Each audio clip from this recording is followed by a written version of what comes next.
Welcome to our financial aid night to all the Middleborough parents and the Carver parents that are here as well. If you came in before the table was set up outside, we're going to ask that if you have not signed in when you leave tonight, we're going to ask that you sign in, that it's important documentation that we have for MIFA, which you'll learn all about tonight, but we have to be able to show that we had people that came to this event, so it's important that you make sure you sign. Just want to welcome everybody. My name is Paul Brannigan, the principal here at the high school, and this is a major part of the journey for grade 12 students as you begin the process of planning financially for the next step for your children. And I want to make sure we give a warm welcome to a very, very dear friend of mine who I've known for many, many years through student council, actually. And she's the Senior Assistant Director for Financial Aid at Boston University. And she is she's a presenter for MIFA, which you'll learn all about tonight as well. But we're so thankful you're here tonight. So warm welcome to Christina Coviello. Thank you. So Paul and I really have been friends for a long time, and so some of you may know me as Christina for this evening, but if any of you do know me from student council, everybody calls me SWA. So that's kind of my student council nickname.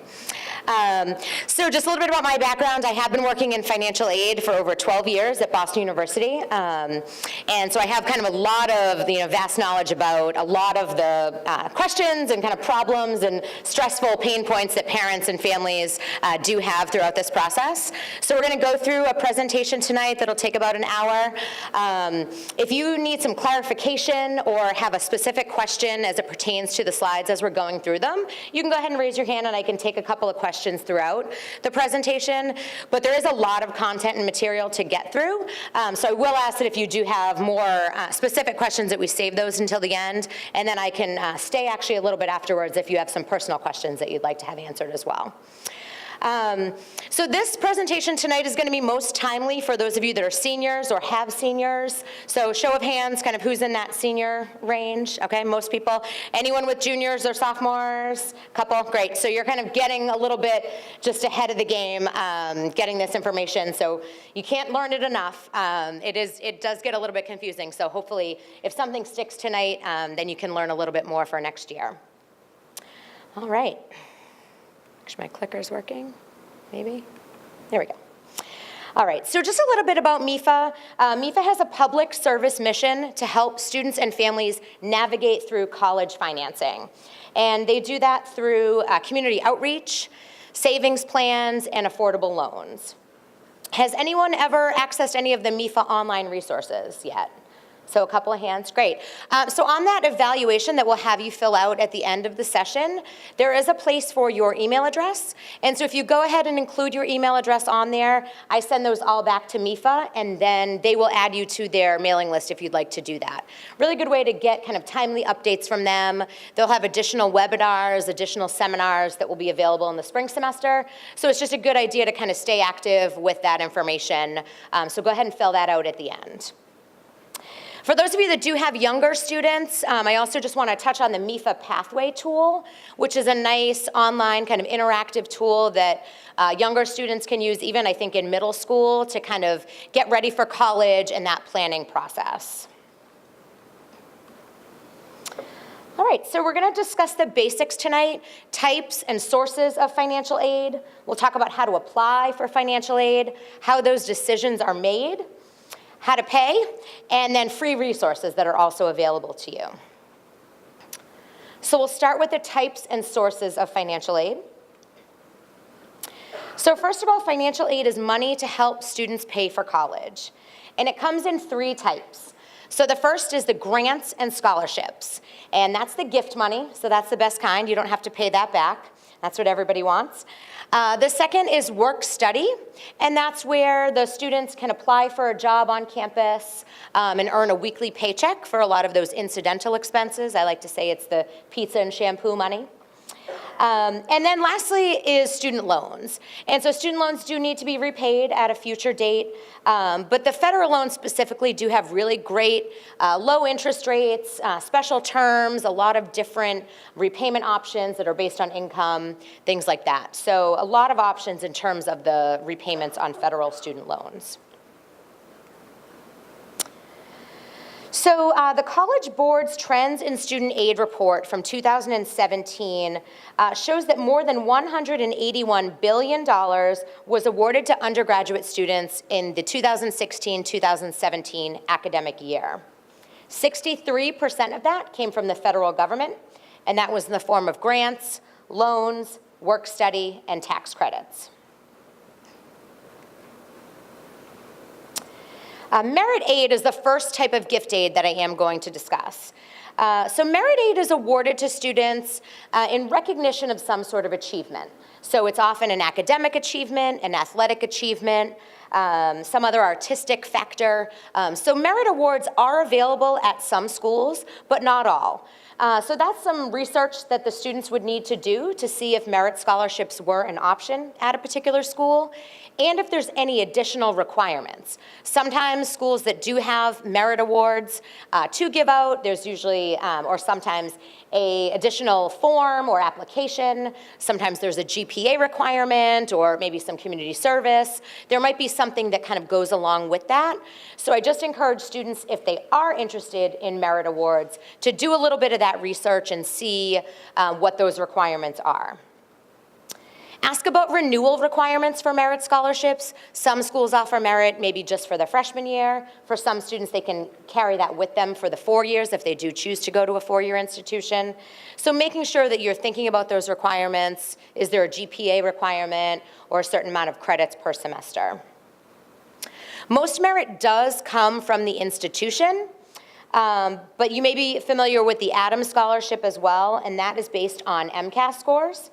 And that covers tuition at public schools. Students who are eligible for that must fill out a FAFSA and maintain a 3.0 GPA. So the merit portion is actually a much smaller portion of the overall financial aid picture. And so a majority of financial aid, when we talk about it like that, is actually need-based financial aid. And that's based on a calculation of your financial eligibility based on the financial aid applications. And most aid is actually awarded this way. Again, students do need to maintain a certain GPA. The federal standard is a 2.0 GPA and 12 credits per semester in order to be eligible for continuing financial aid in subsequent years. So the 4 primary sources of financial aid do come from the federal government, the state, the college or university, and then other outside agencies. Most federal and state grants are awarded to students who have lower income families, but now is really a good time for really any student to think about, in addition to any federal or institutional aid that the student may receive, to think about outside scholarships. And so I will call on my guidance friends to talk just a little bit about what the process is, both at Middleborough and Carver.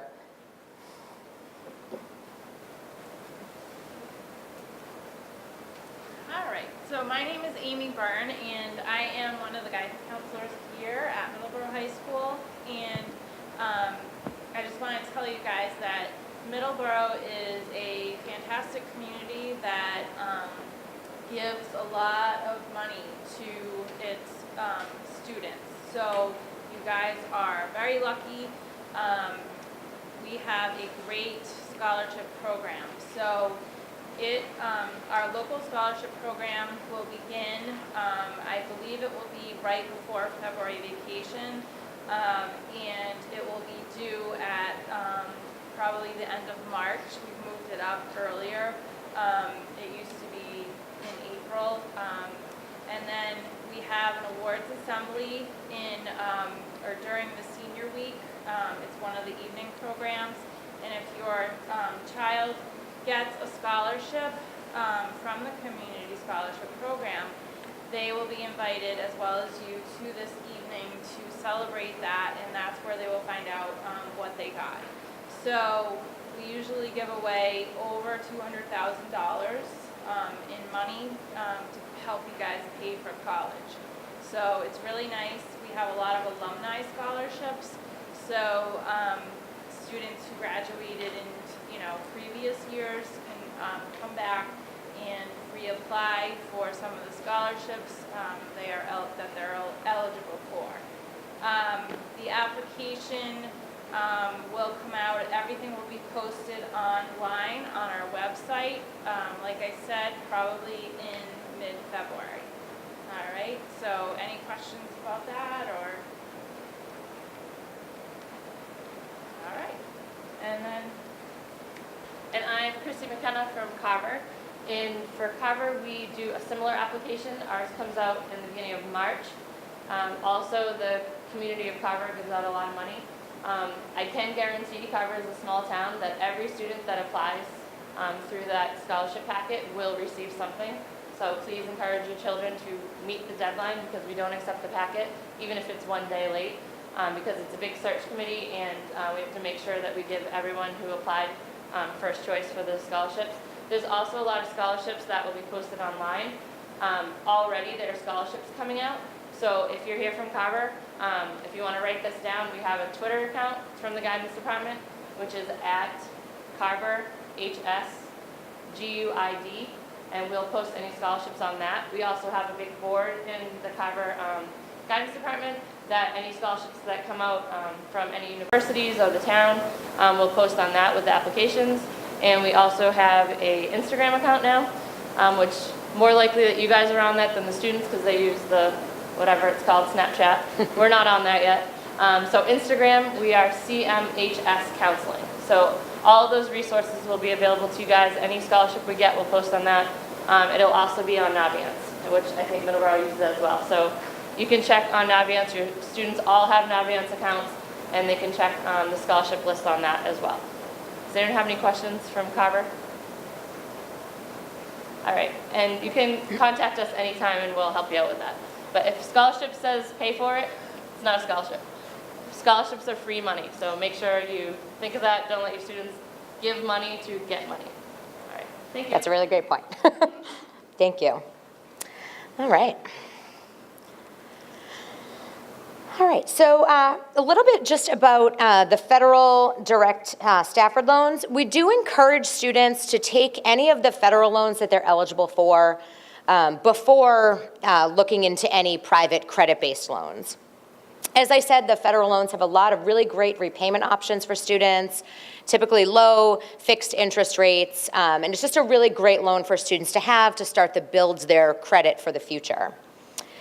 There are loan limits that are in place for students. So freshmen are eligible for a maximum of $5,500. Sophomores are eligible for a maximum of $6,500. And then juniors and seniors can get up to $7,500. And that doesn't mean the student needs to take that entire amount, but that's what all of the students are eligible for based on their class year. Of that $5,500 for the freshmen, let's use that as an example, $3,500 of it can be either subsidized or unsubsidized, and then the additional $2,000 is always unsubsidized. And the difference between a loan that's subsidized is that the interest will not accrue for that student while they're in school. So that's a really great loan to have if the student is eligible for a subsidized federal loan. It won't accrue any interest during the time period when the student is enrolled. The fixed rate for the 18-19 year, which is the current year, is 5.05%.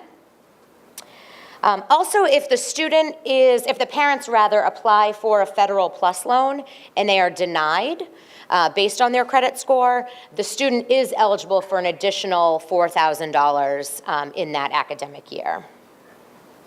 Just to give you a little bit of context on what those payments might look like, if a student takes out $27,000 of federal loans, which is approximately the 4-year maximum without any accrued interest, that will be about $300 a month in the 10-year standard repayment.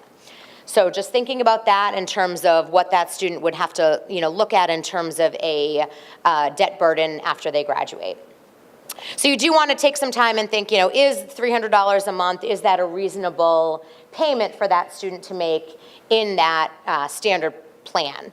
There are obviously other plans that are income-based or have, graduated or extended repayments, but students who are in that standard plan would be looking at about a $300 a month monthly payment.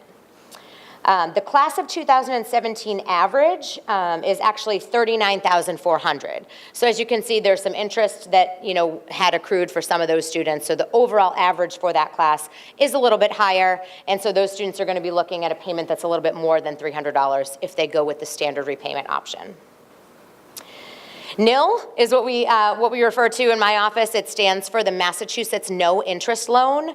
And so if the student is attending a Massachusetts school and the student is eligible, NIL is a really awesome loan for students to have because it actually doesn't accrue any interest. So much like that subsidized loan, the no interest loan won't have any interest for those of you that are in Massachusetts.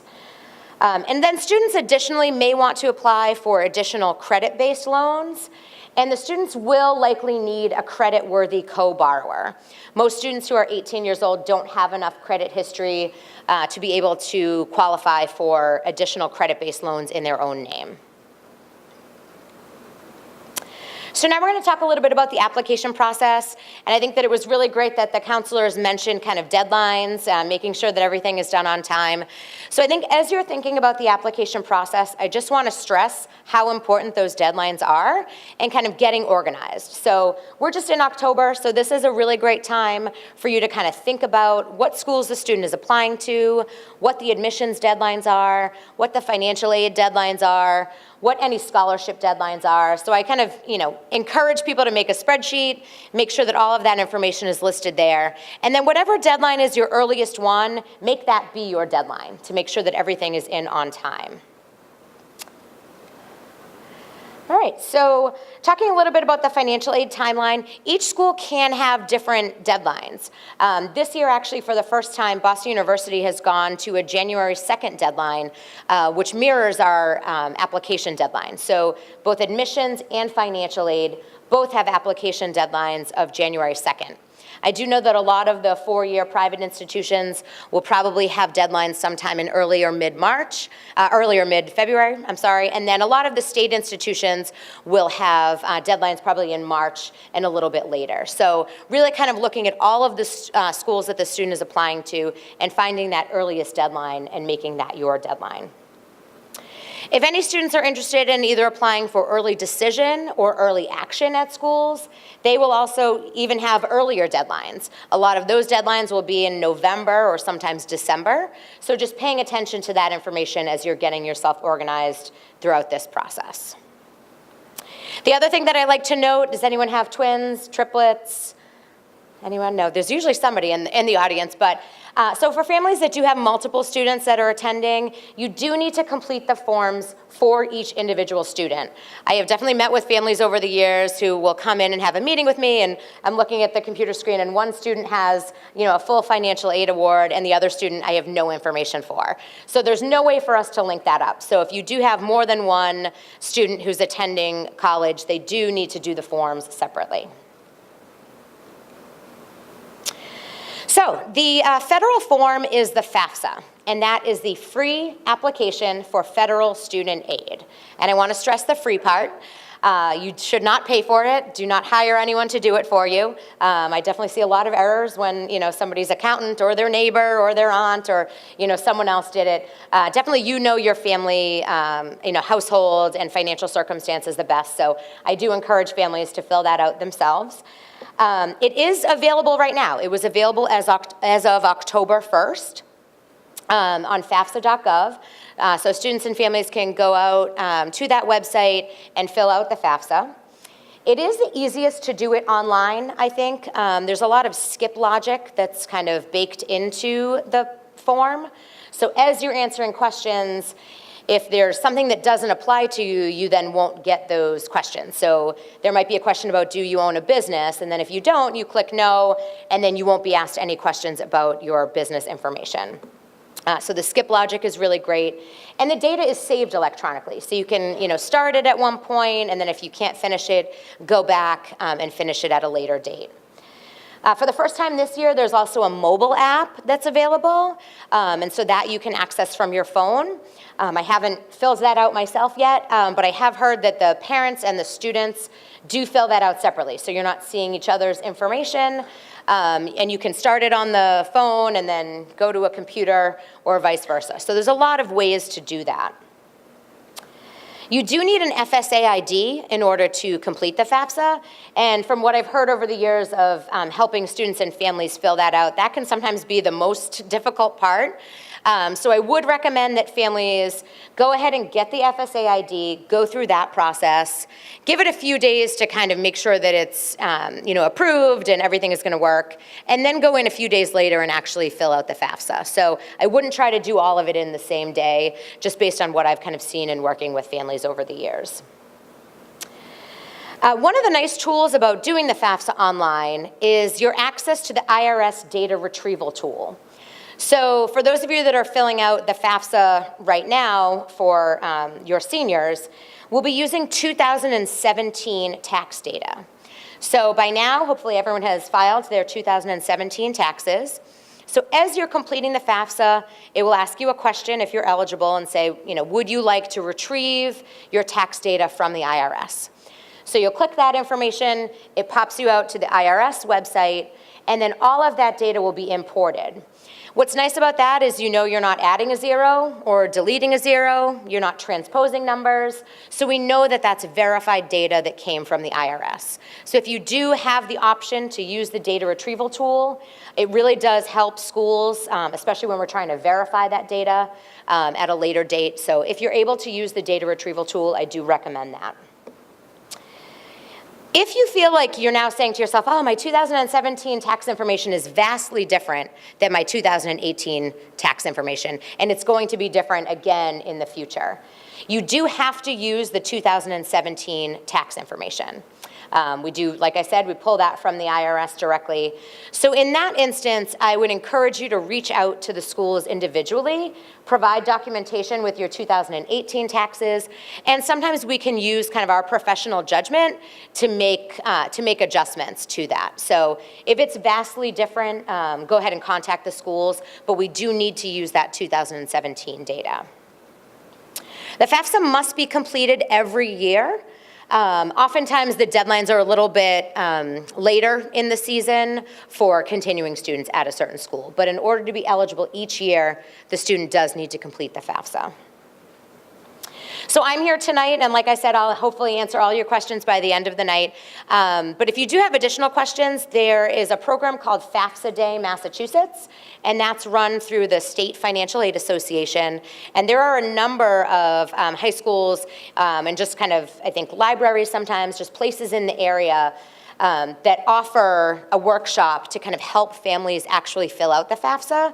So it's usually held somewhere that has a computer lab, and so students and families can show up kind of with all their paperwork. Somebody from a school will usually give a little presentation like I'm giving, and then you have an opportunity to actually fill out the FAFSA. And if you do have questions, you can kind of raise your hand, and financial aid professionals will be around to kind of help you through that process. So if you do feel like you need a little bit more hands-on assistance with completing the FAFSA, I would encourage you to take a look at some FAFSA Day events that might be in this area. Again, just stressing deadlines are really important. So if there's a FAFSA Day event that's in March and the school has a deadline that's February 1st, making sure that you're still complying with that school's deadline. The FAFSA must be completed by May 1st for students to receive any state financial aid. But again, May 1st is probably significantly later than what most of the schools would have for deadlines. So what information is on the FAFSA? So first of all, it's going to be the student's citizenship status. So students need to be a U.S. citizen or an eligible non-citizen to be able to be eligible for federal financial aid. There will be a listing of the schools that the student has applied to. And the student can select up to 10 schools to send the FAFSA to. So does anyone planning on applying to more than 10 schools, or any students applying to more than 10 schools? So a couple hands. So if the student is interested in applying to more than 10 schools, what we recommend you do is go ahead and fill out the FAFSA, select that first group of 10 schools, wait a couple of days until you know the transaction has been processed and the student has received the student aid report, and then the student can log back into the FAFSA, delete a couple of schools, and then add those additional schools. We don't see who was added first, what order they're in, so the schools only get a transaction if you've put that information on there, and we don't see any of the other schools that the student has applied to. The FAFSA will ask information about both the student and parent income, and that's that 2017 income. It will ask about current assets. It will ask questions about who's living in your household, so that can include grandparents in some instances, other siblings.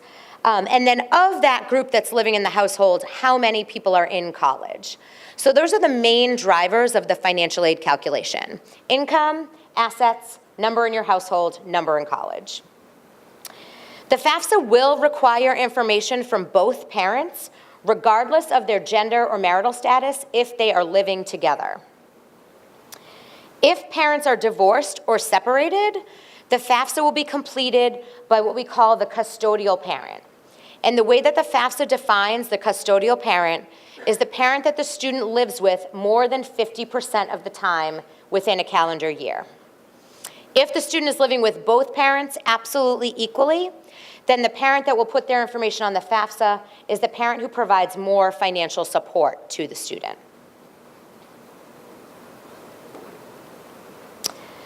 So moving on from the FAFSA, some schools also will require the College Board CSS profile.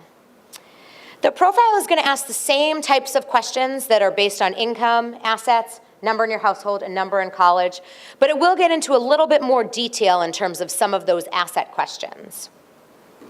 It's often used by schools that do have institutional funds to give to students. So a lot of times schools with that bigger price tag do have institutional funding that they can award students. And so BU is one of those schools. And so we do ask that students complete that profile form as well, because we feel it gives a better picture of the overall financial strength of the family. For schools that do require the profile, they may also require a secondary profile from that non-custodial parent. So again, the FAFSA, if the parents are divorced or separated, will only include that custodial parent information. And then the family will fill out the first version of the profile, what we call household A, with that custodial parent information that will match what's on the FAFSA. And then some schools will also require a second profile for that second non-custodial household.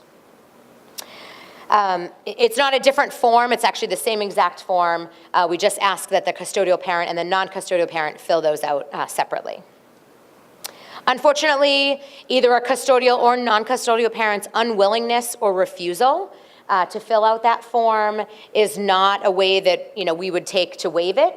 But I can at least speak for Boston University, and I will say that we do have a waiver process. So if there is a situation where the student is unable to get in touch with the parent, if it's unsafe for the student to get in touch with that parent, or just doesn't know their whereabouts, we do have a waiver form, and I think a number of other schools will have that as well. In response to the FAFSA being free, the profile is unfortunately not free. Students can sometimes get a fee waiver, but the cost of the profile is $25 for the first school that the application goes to, and then $16 for each additional school. The other thing that I want to stress in terms of the profile and the FAFSA, on the FAFSA, the student will be required to enter their Social Security number. On the profile and even on the common application, it's not required that the student add their Social Security number. And I would like to stress to you, please, please, please have your students include their Social Security number. It's the only way that schools can kind of match up that admissions application with the FAFSA and the profile. I've definitely seen students over the course of my time at BU who have not put their Social Security number on there. It's caused a lot of delays, and then their award has been reduced as a result of being late, or they may not be eligible for any funding at all. So we're using kind of the utmost in terms of security, and so I do want to stress the importance of including that Social Security number on all of those college application forms. Additionally, there are some schools that may have another form. I feel like most schools are using both the FAFSA and/or the profile, or and the profile if it's necessary. But there are some schools that might have an institutional form. So again, just taking a look at the website for each individual school, seeing what those requirements are and those deadlines.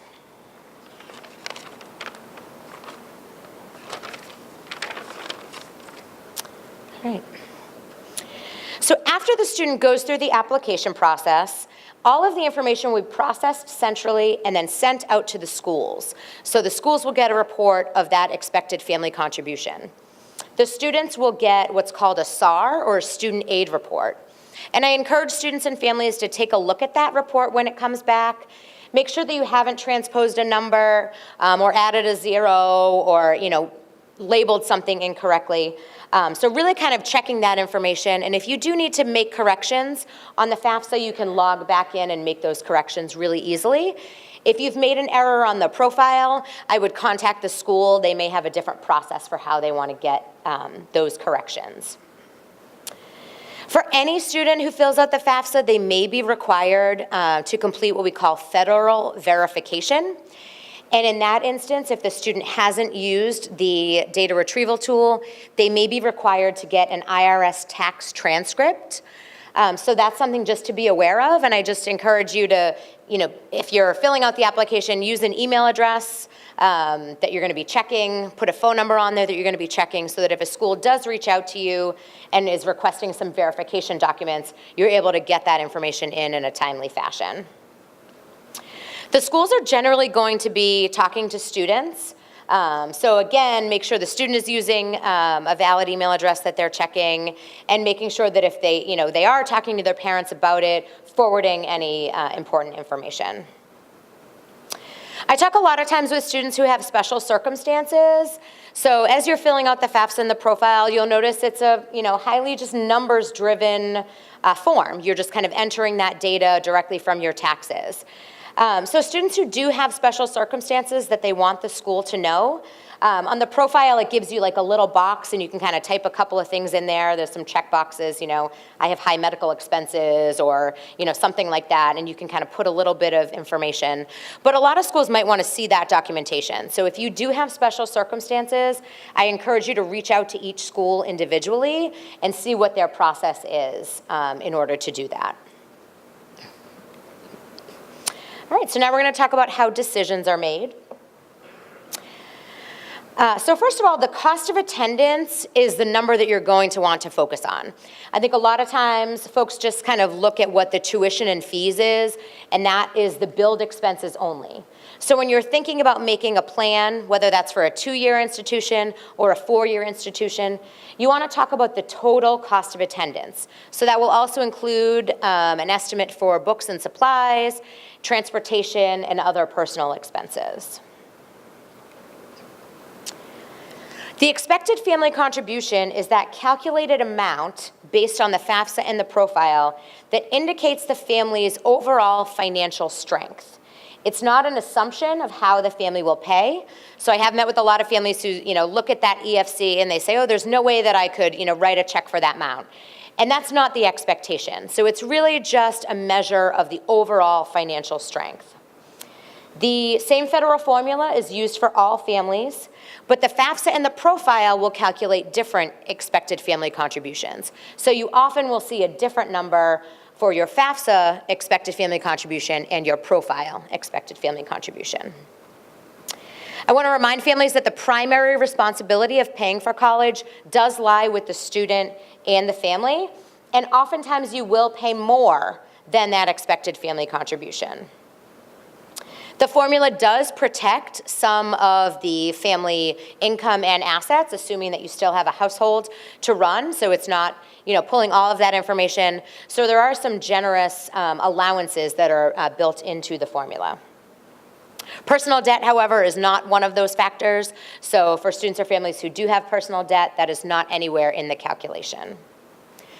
For those of you that do have juniors or sophomores, there are some calculators that you can use online. So the FAFSA Forecaster or some other EFC calculators that are available. So that's just a nice tool if you do have younger students.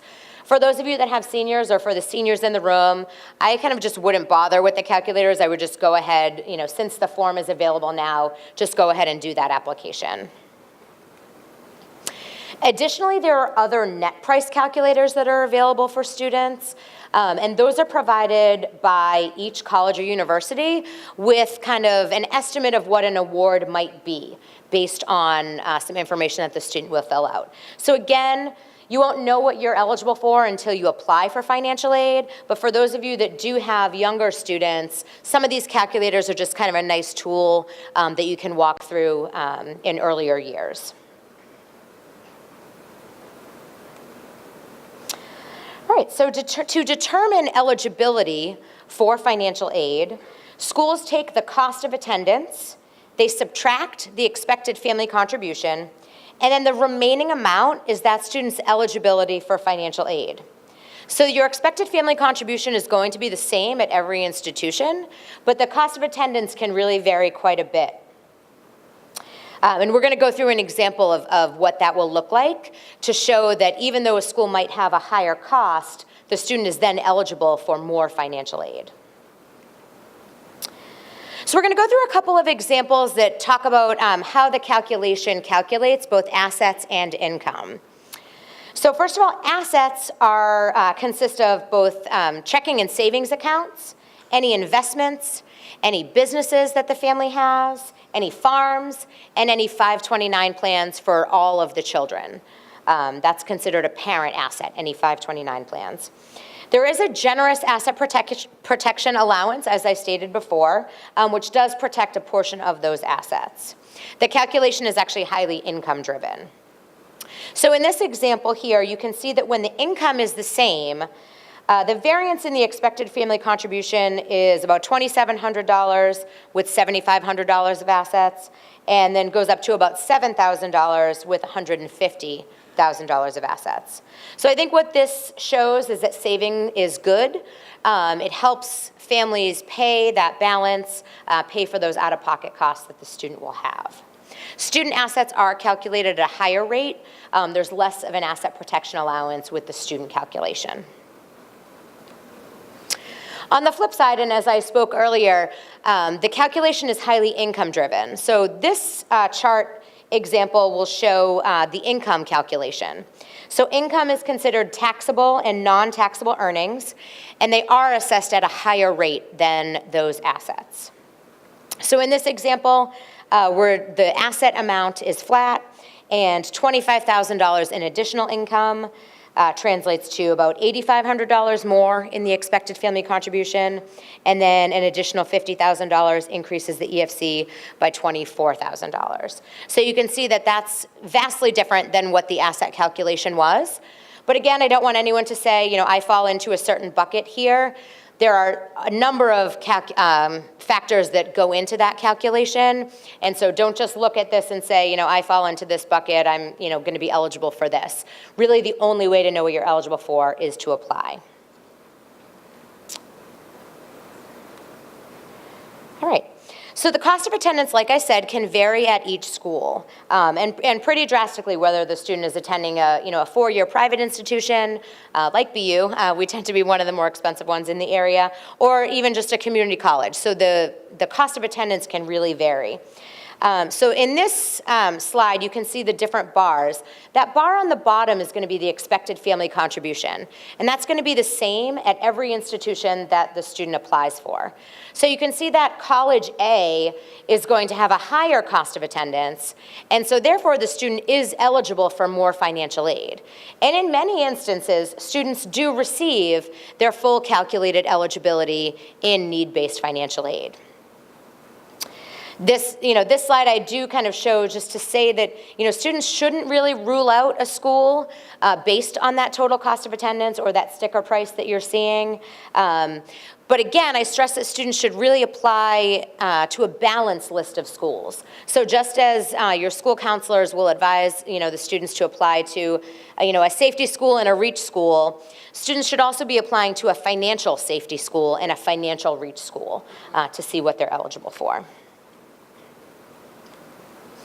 So this is a slide I really love. I think a lot of financial aid people do.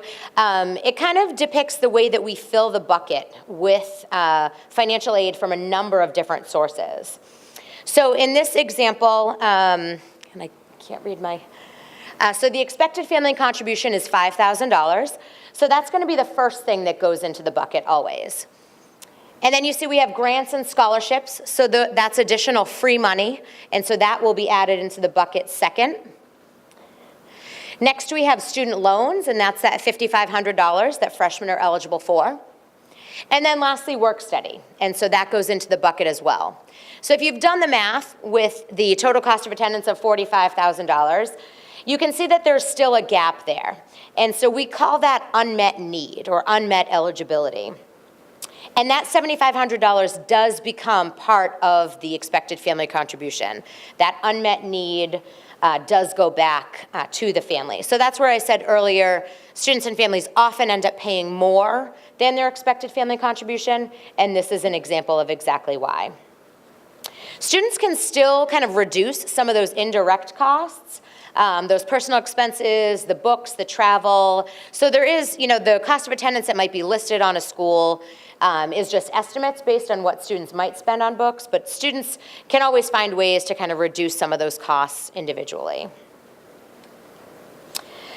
If students do apply for any outside scholarships, I would urge you to talk to the schools about how they apply that to the financial aid award. I think in many cases, any outside or additional scholarships from the community will go towards that unmet need first. That is how we do it at Boston University, but I can't say that that's how it's done for all institutions. So always, if the student does receive any outside scholarships, to contact the school and see how they treat that as part of the financial aid calculation. So when students are looking at award letters, the unmet eligibility can really vary quite a bit, even if the cost of attendance is constant. So with these three schools, they all have the same cost of attendance, but the unmet need can really vary based on the student's strengths and the enrollment goals of that particular institution. Not all schools will meet the full calculated eligibility of every student. So that's something to consider. And I really do stress to students to make a plan for the entire enrollment period. So if a student is attending a 2-year institution, families should be making a 2-year plan. And if the student is attending a 4-year institution, they should be making a 4-year plan. In some instances, a student might be interested in grad school. Then you might want to think about making a 5-year plan. So really kind of planning the entire enrollment that the student is planning on attending school. MIFA has some college cost calculators on their website that will kind of help you through this process and help you kind of compare awards. And again, I want to stress deadlines.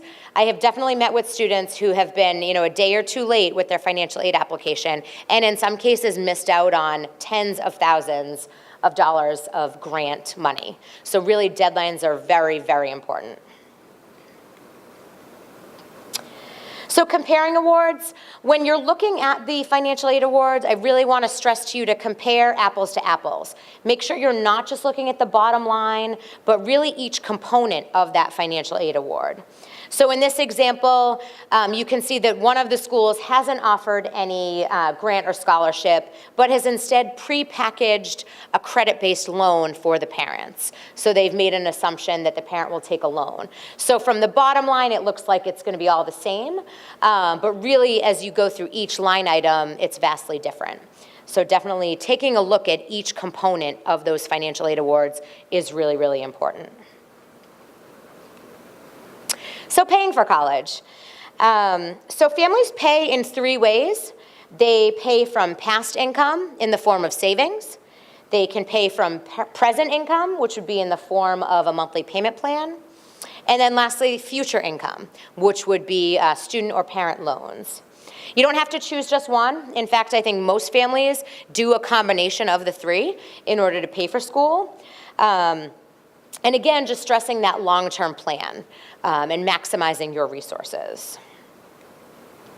The other thing to think about is, the overall family financial considerations. Are there other students that will be entering school at a later date? Again, making a 4-year plan for those students. Thinking about the total enrollment and the total debt that the student may be taking on, and then think about that student's starting salaries. So based on a bachelor's degree and whatever the student is planning on studying, what are their career aspirations and what do those starting salaries look like? Will they be able to manage whatever debt burden they do choose to take on? Right now is a good time also to take a look at your credit score and your credit report. Make sure that that is all in check. For students that are interested in any additional credit-based loans, that will need a co-borrower. And so we urge parents and families to kind of take a look at that and see what that credit score is, to kind of be able to compare any additional student loan options that the student may be interested in. So there are additional options in Massachusetts. The Mass Transfer Program is an option, also the Commonwealth Commitment, where students can earn an associate's degree in 2.5 years, and then transfer and do a bachelor's degree in an additional 2 years. And then as long as the student has full-time continuous enrollment and a 3.0 GPA, the tuition and fees at those state institutions will be frozen based on the earlier year. Tuition break is another program that's offered. So if the student is interested in studying a very specific major that is not offered at a state institution in Massachusetts, and there is another participating New England institution that offers that major, the student can get in-state tuition there. But again, that's a very specific program and major, and so you'll want to take a look at those details for that program. And then we're getting to the end. So lastly, just want to talk a little bit about free resources that are available.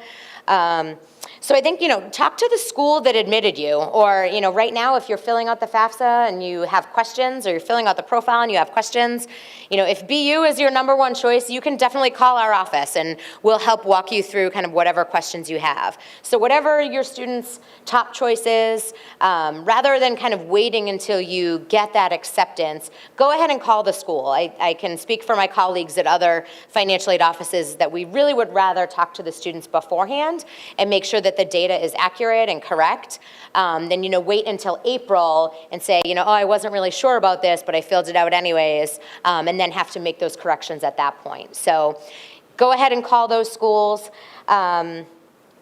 There are, if students do have special circumstances, as I mentioned, or if a student receives a financial aid award, there's often an appeal process where schools will do a reconsideration and take a look at some of those special circumstances, as long as the family can provide some documentation. So again, just being in touch with the schools throughout this process is really important.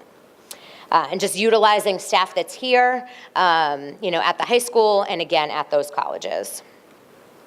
We talked a little bit about FAFSA Day. As I said, there are multiple locations. I know that they are starting to run some of that programming in October.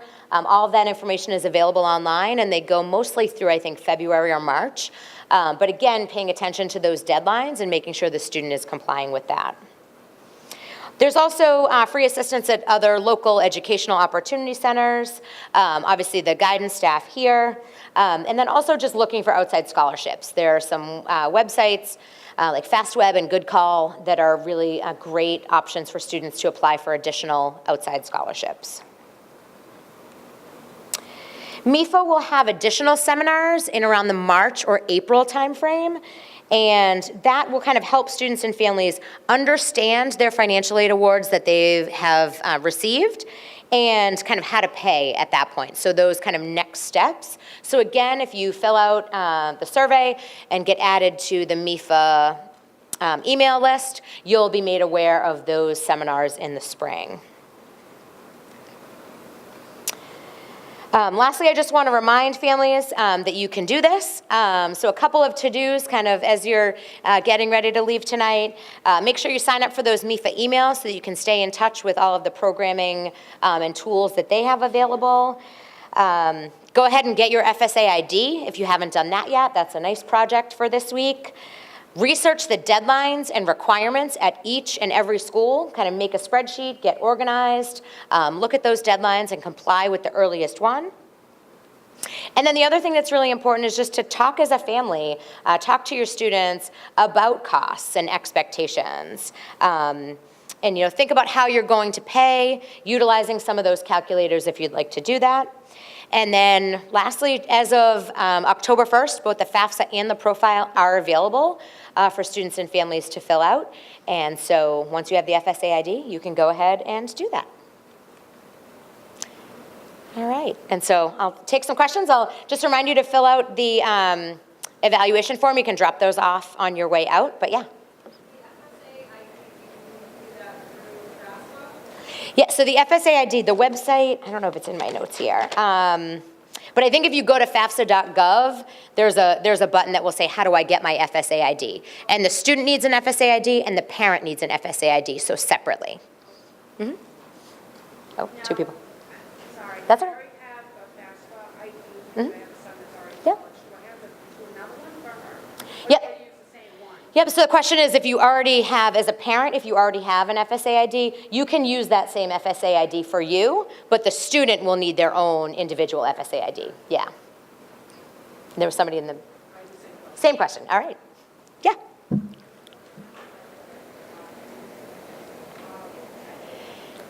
It is. So the question is, if you don't remember what your login is, it's horrible to get it back, and that is true. And that's why I said, like, I do feel like as I've worked with students and families over the years, like the FSA ID is like the biggest pain point in the process. So yeah, unfortunately, I would say to, call them or see that process. The other thing to do is if you've made an error, well, I guess if you can't log in, but sometimes I've just said to families, if you've like made an error on the FAFSA, just like submit, like do a new one. But yeah, I mean, I have heard that is a pain point. Unfortunately, there's not a whole lot that the schools can do about that. That's on the Department of Education.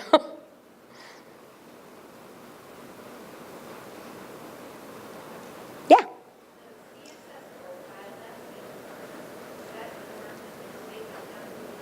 So she asked about is the CSS profile new? It's not. I mean, it's been around at least 20 or something. Yeah, it's been. So the question is, do you have to fill out the profile every year as well? And that really depends on the institution. So the FAFSA, you absolutely have to fill out every year. The profile, it's going to depend. So again, I can kind of speak from my Boston University experience. In the 12 years that I've worked at BU, a majority of them, we did require students to fill out the FAFSA and the profile on an annual basis. And I think what we noticed was a lot of times the income, a lot of things aren't changing very much year to year. And the profile, it does take a long time. And so it's kind of a more in-depth process. And so at BU, just as of like 2 years ago, we've gone to a scholarship assurance. And so we guarantee that students that do have Boston University grant in their freshman year will keep that same grant amount for the 4 years. So we guarantee that, and we don't require students to fill out the profile again. So students do need to fill out the FAFSA annually, but they won't need to fill out the profile. Again, that's just for Boston University. So some schools may require students fill out that profile in an additional year. Some schools, I think I have heard they have like another institutional form that just asks a couple of updated kind of questions about the household. But yeah, so you're going to want to look at each individual school and see what those requirements are. But I know a lot of schools, especially private institutions, will require both forms at least that freshman year.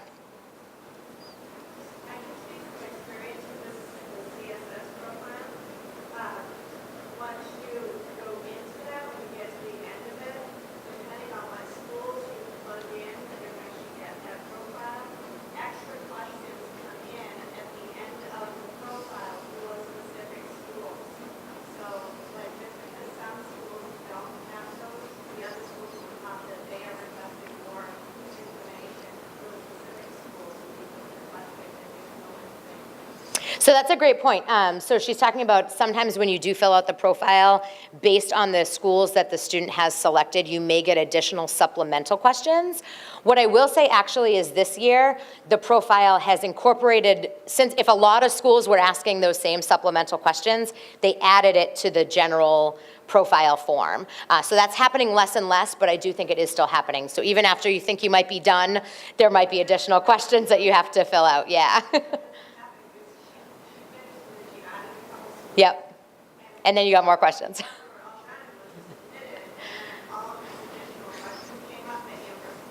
Yeah. Mm-hmm. Yeah, so some schools just might want additional information. Like I said, I do think that the College Board profile, folks have taken some of those supplemental questions and added them to the general application. I know. Anyone else? All right. Well, great. Well, I'll hang out here out in the, up front if anybody does have some personal questions that they'd like to ask me. But good luck with everything. And again, if you do have questions, go ahead and contact those schools. And all of us financial aid folks are happy to help you throughout the process. So thank you.